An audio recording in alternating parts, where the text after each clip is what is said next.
afternoon. Thank you very much for joining us on a KTN News Desk on this 18th day of April 2016. My name is Akisa Wandera. Let's start off with the 2016-2017 budget and election preparations are some of the issues that the cabinet retreat that kicked off this morning at the Great Rift Valley Lodge in Naivasha will discuss. President Uhuru Kenyatta, his deputy William Ruto, and cabinet secretaries arrived for the two-day retreat last evening. Also at the retreat are senior officials from the executive, including State House, the State Law Office, and other institutions involved in the budget making and implementation process. The annual retreat will also review the government's performance, review the upcoming budget, as well as draw up priority areas for the next 12 months. President Uhuru has been keen to allocate more resources to projects that are aligned to the Jubilee Manifesto ahead of the 2017 general elections.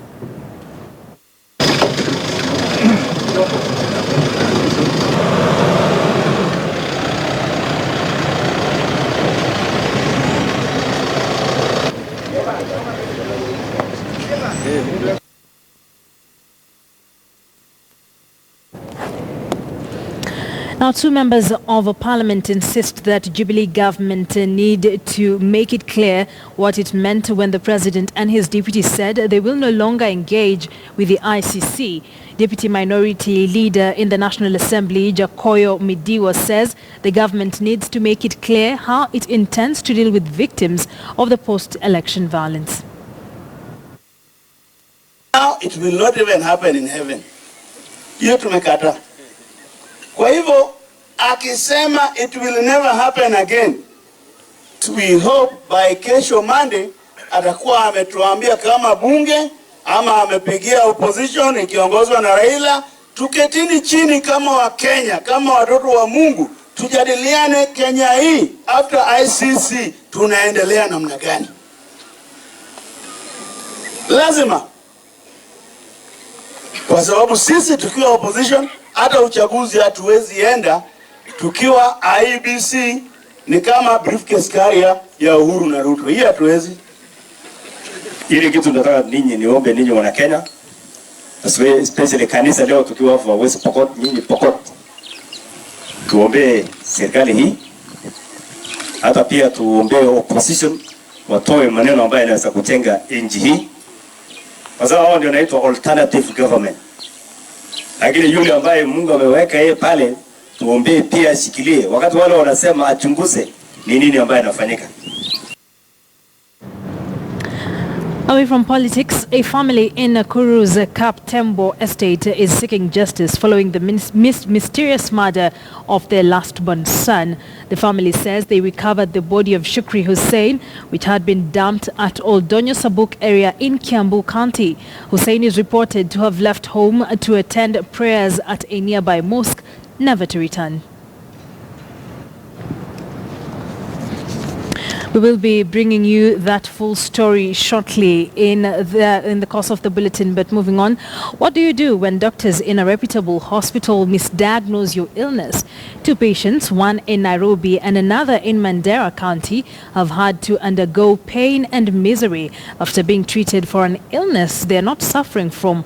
According to statistics, cases of medical misdiagnosis is on the increase, but patients do not know exactly what to do when this happens. Take a look. Meet Beatrice Wangari, a patient who needs urgent operation as a result of misdiagnosis by doctors. Beatrice was being first treated for minor removal of body fluids that had accumulated on her right foot. Nilianza kugonjeka 2010 ikiisha kuanzia August na kufikia 2011 nikaenda hospitali Kenyatta. Ikawa Kenyatta hawangenitibu bila referral letter. But her condition did not improve, forcing her to seek alternative advice from different hospitals. She had to undergo an operation at the Kenyatta National Hospital, where the real problem was diagnosed. It meant that doctors where she first received treatment were treating a condition that did not exist. Walinipatia dawa lakini uchungu haikuisha.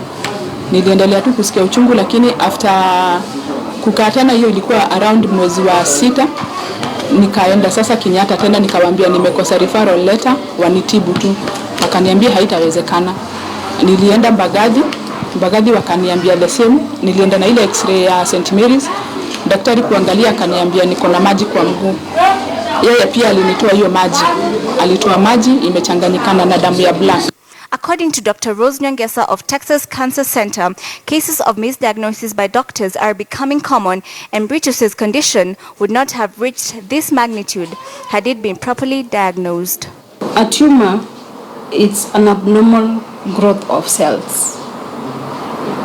A tumor can be malignant, which means it's cancerous, or non-malignant, which means it's non-cancerous.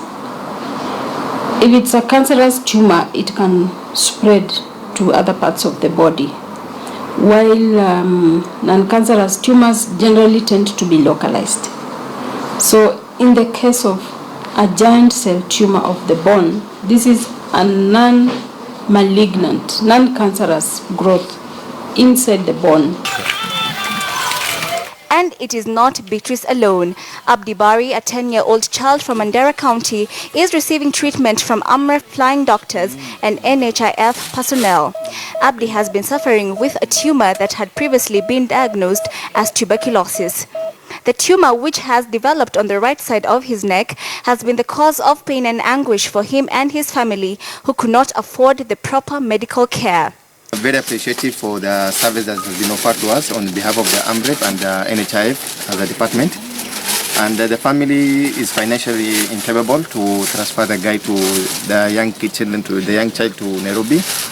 And the family is very happy about the service that has been offered. The boy, who has been in and out of the poorly equipped Mandera District Hospital, received relief through a partnership between Amref Flying Doctors and NHIF that saw him airlifted to Nairobi to receive treatment at the Kenyatta National Referral Hospital. Healthcare surely should be the government's responsibility. But in many cases, the private sector would come in and we are able to partner with the government and offer such services to all Kenyans at a very affordable cost. The lack of proper medical facilities, especially in hospitals outside Nairobi County, still remains a major challenge, especially to the poor or those who cannot afford medical covers. Mukami Waura, KTN News.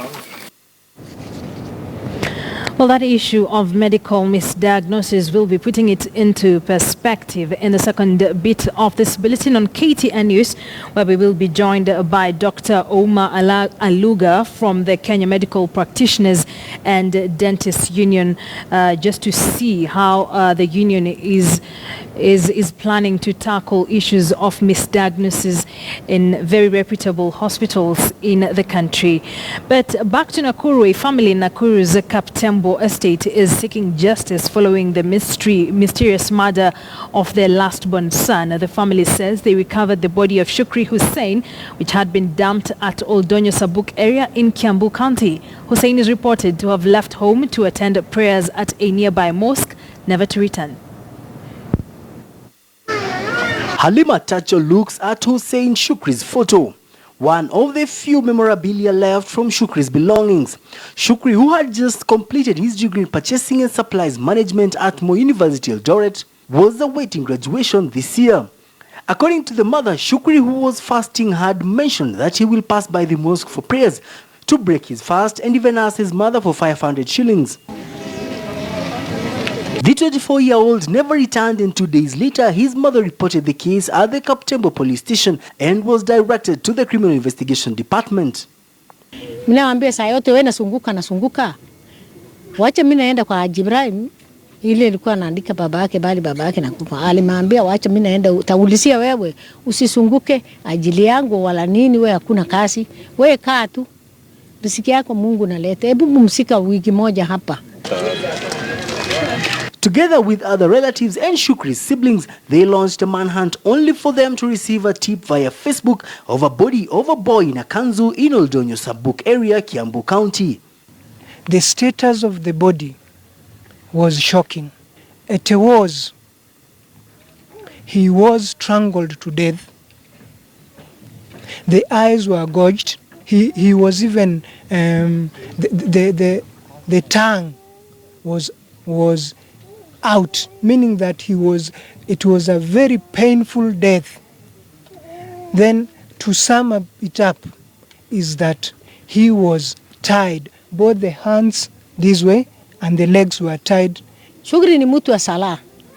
Hata bila watu yote najua Nakuru mzima, hata area yote. Si mtu ya sigara, si mtu ya miraa, si mtu ya nini. Kazi yake sala ni kutafuta riziki yake. According to his elder brother, Abdi Hussein, the late Shukri had hinted at receiving a job offering in Nairobi. Victor Ogale, KTN News, in the county of Nakuru. Back to our top story this hour, the 2016-2017 budget and election preparations are some of the issues that the cabinet retreat that kicked off this morning at the Great Rift Valley Lodge in Naivasha will discuss. President Uhuru Kenyatta, his deputy William Ruto, and cabinet secretaries arrived for the two-day retreat last evening.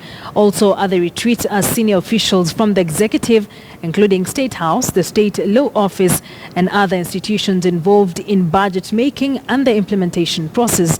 The annual retreat will also review the government's performance, review the upcoming budget, as well as draw up priority areas for the next 12 months. President Uhuru has been keen to allocate more resources to projects that are aligned to the Jubilee Manifesto ahead of the 2017 general elections.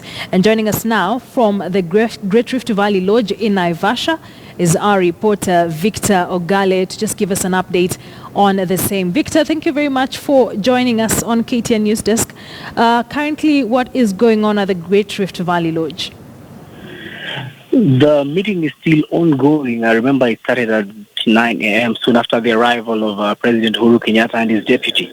And soon after signing the visitor's book, we went straight into the meeting. It is a closed meeting, and we have been barred from taking photos or other pictures of the ongoings of the meeting. But we are aware that it is a meeting to discuss the 2016-2017 budget allocation by the government.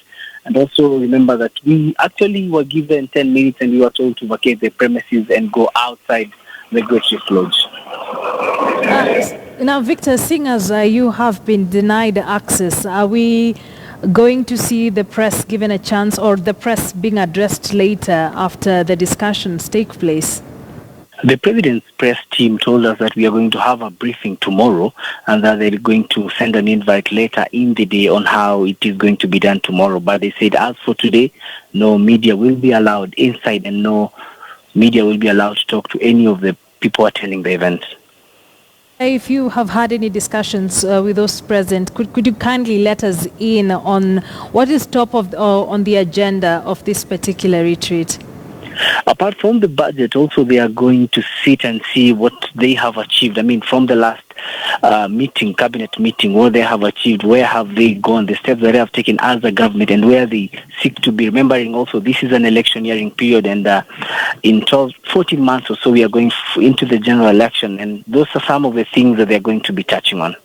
All right. Thank you very much, Victor. We'll be joining you later for an update on the same. Victor Ogale there, our reporter, joining us from the Rift Valley Lodge in Naivasha, where President Uhuru Kenyatta, his deputy William Ruto, cabinet secretaries and other state officers are meeting for a two-day retreat. And as Victor says, top on the agenda are, of course, the budget 2016-2017, the election roadmap to 2017, and the progress the Jubilee government has made so far, keeping in mind that they have about 15 months into the general elections to be held in August 2017. Let's now take a short break. Don't go too far. We still have a lot more lined up for you on KTN News Desk. As I had mentioned earlier, an interview on medical misdiagnosis, putting this into perspective. Don't go too far. This is KTN News Desk.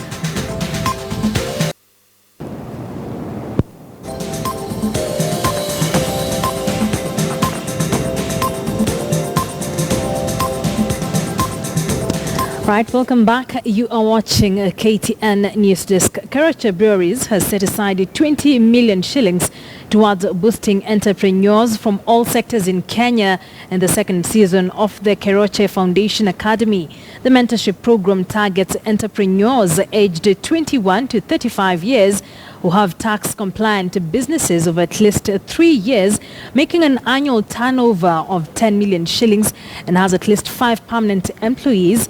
According to the patron of Keroche, the foundation is the manufacturer's way of giving back to society through connecting captains of industry with upcoming entrepreneurs. The second season comes a year after the breweries received a 5 billion loan to expand into a 1 million hectare litre brewer and expand its market share to 20%. We can reduce unemployment as well, because as entrepreneurs grow, their businesses require more manpower.